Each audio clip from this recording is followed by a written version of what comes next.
Hi, I'm Jeremy. Welcome to Rugby Informer and Men Stuff. Today we have a guest on the show, Cato Louw, who is behind BrightRock's new show, 1 to 15, What Rugby Players Actually Do. Welcome, Cato. Thanks for joining us. Thank you so much. I thought I'd ask you a little bit about the show first, but also would you please let us know a little bit about yourself, how you got involved in sports, broadcasting, become this kind of multimedia rugby superstar?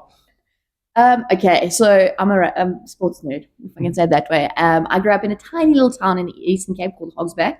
I was homeschooled, so I don't know, we were just encouraged to do things and listen to things. My dad's a philosopher, so there was always options for things, and he was a very big tennis player. And obviously, being a white male in South Africa, he loved rugby, and he only had 3 daughters, so he had to scoop us into that world.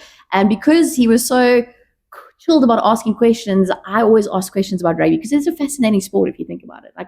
Like 15 oaks on one side, 15 oaks on the other side. They kick forward, play backwards. Like, it was flipping awesome to see, and how it also brought people together. Always, he played tennis, and then we watched the rugby, and that's, I think, what looped me into it, is like how everyone stayed and got involved, and the emotions of it and the stories behind it. I loved it, and then the physical aspect as well. So I guess that would be my intro to the sport.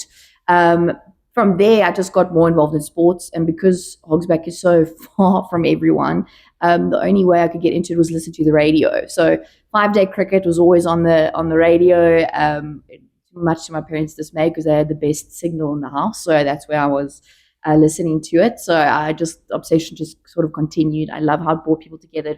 I love how I could sit in Hogsback and I could feel like I was at the WACA, or, part of a Rugby World Cup in France or whatever. So it was, I would say that the radio aspect made me dream, and with that, sport was hand in hand with that. And then I dreamed a bit further. Then I saw the 2007 Rugby World Cup. There was a woman on the field, a physiotherapist, and I thought, what? There's a woman there? Even me, I can do it. I can be part of the team, and I'm not being on the fringe and all the stereotypical roles a woman was in. She was in the heart of the action.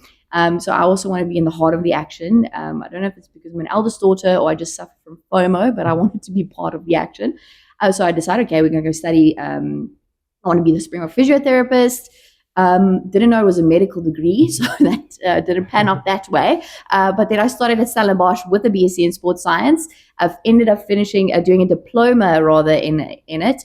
But in that time, I started at MFM radio station, a campus radio station, because that was the connection to radio. And then I thought, okay, it's volunteer basis, you can do it, and there was a bit more time. So there were options. So I did it, and then sort of just when I dipped my toe into the radio world, I just went in full send, as they say. And I always wanted to walk the talk as well, so that's why the diploma or the fitness science part was very important to me. So I finished that while doing radio, and then when I got my own show, eventually got my foot more into the door, I could add shows and add things and add more sport to it. And then I realized you can actually get interviews and be part of these things if you just ask. So I started pitching myself, and we had a little sports news department. So we had a little sports department, so you could get accreditation for things. And so, I guess the rest is history. I got into the mix there and managed to get a commercial gig with KFM and Cape Talk, EWN Sports, and from there Super Sport, and from there now I'm at Good Up FM. So I made a career, which is much to my parents. They're very chuffed, but they were like, okay, what now? What are we going to do with talking? And well, it worked out. So here we are. No, it's awesome, man. Anyone who follows you obviously sees you, at the Springbok games, you're on the radio, you're on social media. And I think the social media aspect is very interesting of how it's kind of integrated into traditional media, whereas it seemed to kind of be worlds apart in years gone by. I mean, how have you seen, the rise of Instagram and like rugby Instagram, so to speak, has changed the way rugby players present themselves, how the sport's presented, and how you can do coverage that you probably previously wouldn't have been in years gone by? I'm still learning every day. I'm a millennial, so I guess we had our foot in both worlds. I still remember dial-up internet, and like you had to call your friend on the phone, talk to his mom first, and then I remember all those things. But now we had to sort of integrate, and I think Facebook was our big one at school, and then Instagram, and then it all sort of came along. So I'm still learning, but what I do love about it from my side, I think from our side, is that we go to a radio station every day, or a broadcast, outside broadcast for television every second weekend or whatever. And for us it's normal, but that behind the scenes and those things people don't always see, and it's now you can show it, and you actually realize people are interested in it. It's things I couldn't see and things I would be interested in as a general sports fan. So I think that part's cool to be able to show it. And also over the years, I mean, you build up relationships with these players and these superstars. You've seen them grow up from Craven Week all the way through to a Bok level. So you have a relationship there, which means you've got a little extra bit of I guess not leverage, but like you can chat to them like your friend because you've seen them go through the ranks and stuff, and they're a bit more open to you, and you can showcase that on social media a bit more because there's a bit more time. And a broadcast, there are a lot of things that need to happen, and there's very specific storyline and all those things. Not that there's not room for the spontaneity, but social media sort of given us the spontaneity aspect a bit more and authority to do it, and also for your brand. Like I think it's helped with brand building. You're not dependent on whatever place you're working for. You can build your own brand with that and make it more attractive. And I think that's what rugby players are also learning, and sports people are learning in general, is that if they're in the hotel room and playing video games, it's actually quite fascinating for someone, and it's interesting and people want to know. I guess also for them now it's finding that balance, like to not overshare but also not undershare, and also realize it's a business platform as well as a personal platform. So I think I think we've got a lot more access to them because of them. They have a choice in this, and I think that's quite cool. And they also know that if they're good like talkers, they can talk on social media, and maybe one day a commentary gig could lead to that, or just where they can be as guest speakers and stuff like that. So I guess rugby is only that long in career-wise, so you could technically start building on a next career with your social media now already. So I think it's been very interesting to see, and I think the older players and I mean older players like in their 30s because they didn't grow up with it. And it's shocking ways to say a player's old, but it's like 35. What does it say about us? Like anyway, they're also learning now, and I guess the more authentic they can be on social media, I think the more involved people can get, and that's a cool part. Yeah, it's true what you say about, the access to players that probably didn't exist in years gone by. I think the South African public used to sit and wait for the press conference or the Sunday Times article that would come out. Now they can kind of access these professional world-class players at a moment's notice from pulling their phone out their pocket. How have the players, you touched on it, but how have they gravitated towards it? Are they loving the extra access? Are they enjoying these additional interviews? Do most of the players kind of shy away from it? Because traditionally a lot of the rugby player guys are supposed to be part of the team and not be make their own persona, so to speak. But generally, what have you found with most of the players? Are they loving it? What's their take on getting more involved in social media and alternative media, I guess? I think it's been, as I said, with the older players, I think it's a bit tough because they're like, but wait, why do I have to share this? Like, they don't understand because and also what are they allowed to share? Because when you're part of a team and when you're part of a brand like that in any aspect, whether it's franchise level or rugby is a business, and there's some things you can, a framework of what you can share or not share or allowed to share, or what's good for business, what's not good for this, what's not good for the team, as you rightly said. Like, they're not supposed to be individuals, they're part of a team. So I think the older players are a bit more wary because of what's drilled into them by their media managers or team managers or coaches. No, you can't share that, and sponsors vibes and whatever. So they are, I think, a bit more held back. But I think the generation now, man, like the Sashas, the Damians, all of them, they are just winner in the media. Social media is just that's what they grew up with. So I think it's coming more natural for them.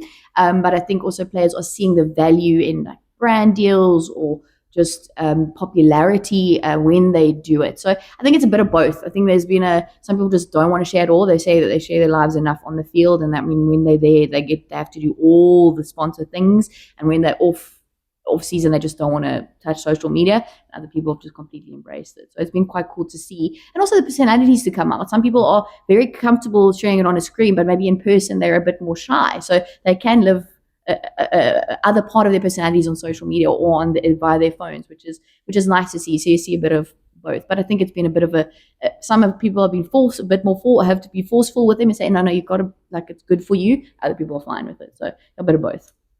Yeah, and speaking of the 1 to 15 show that you're hosting, which is fantastic, by the way, I think you're seeing a lot of that, the personality of some of these Bulls players who, you see them on the field, you know them week in, week out, you know the names, you know what they do, kind of. But it's great to see a different side of them and hearing little anecdotes about their lives or how they train, or you know something that stands out to them.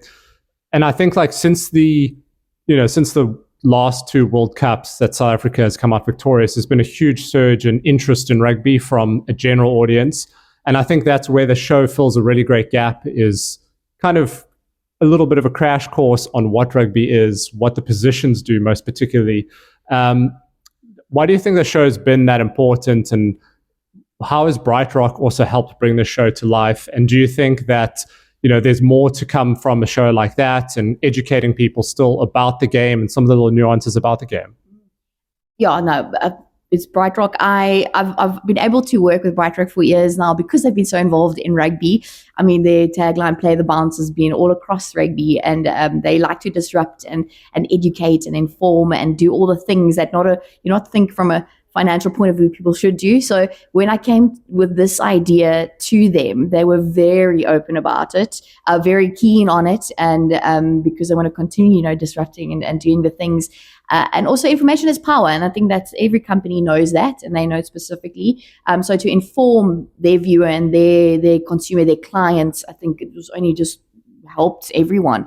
And I'm also curious because being in this industry, and obviously I'm a woman as well, for men as well, I feel that sometimes you feel you can't ask the question because you're a South African rugby fan. You're supposed to know it all. You're supposed to know it all. And I think with a booming a rugby from a commercial point as well, and it's what you call it, a purple patch. We're just hoying now. Like it's just going so well in our rugby space at the moment, from juniors all the way through to the seniors. So you're supposed to know more. So what do you mean? And I don't want to cut off anyone for that. I always feel like, let's go back to basics. And I thought there was a gap for that, and BrightRock saw that, and we were able to bring it to life specifically with the Vodacom Bulls in their change room, which was quite cool because they redid it and it looks beautiful. It's very, it feels expensive and cool, and I felt like a player myself in their change room. They made a lot of effort, and the players were very open and very cool. We shot it over one day. So, schedules with players, you never get to slot them all in. That's one thing about sports people. Their schedules are oorals, everywhere, all across the place. So if you lock them in, you lock them in. So we got them for a day, and we managed to shoot it over a day. And they were so open and honest. And if you explain something well because in a team aspect, you sort of had your job, you don't necessarily know the bigger picture, and we explained them the bigger picture of this thing, and they were awesome. You'll see on the series, they were very, very cool, and it was. I'm happy we could do it because for me as well, I'm a curious person. I always want to know more. Always want to keep learning. So I just thought I'd put it out there for everyone else to learn a bit more as well. And I thought it was important to hear it from the player's perspective. Because yes, we hear about the coaches, always the explainers or the assistant coaches or the media and reporters around them, but the players, they're the ones that are executing their job, and what is their job. And it was cool for me to be able to hear it from their perspective, and I think there's a lot of value in that, and to specifically zone in on the positions, because what happens on the field? Like, we see a guy pass, there's a try, there's a kick, there's a scrum, there's a maul, but what are all the little key players in those moments that make rugby. So I thought, BrightRock saw the value, we saw the value, and I think we can see the value on our screens now if you watch the episode. Yeah, it's fascinating. Some great insights. I was looking at the Britta Chamberlain interview, him talking about the amount of kilometers he does in a week. And for example, Zach Berger, Bull scrum half, was talking about his, the extra work he has to do for all the bending down into the rucks to get the ball out, to make sure that his lower back is strong, things like that, which is really, really fascinating. Was there any particular episode or maybe a particular player that said something that surprised you and has stood out to you as like that was your favorite interview, or maybe just something one of the players mentioned that has really stuck with you?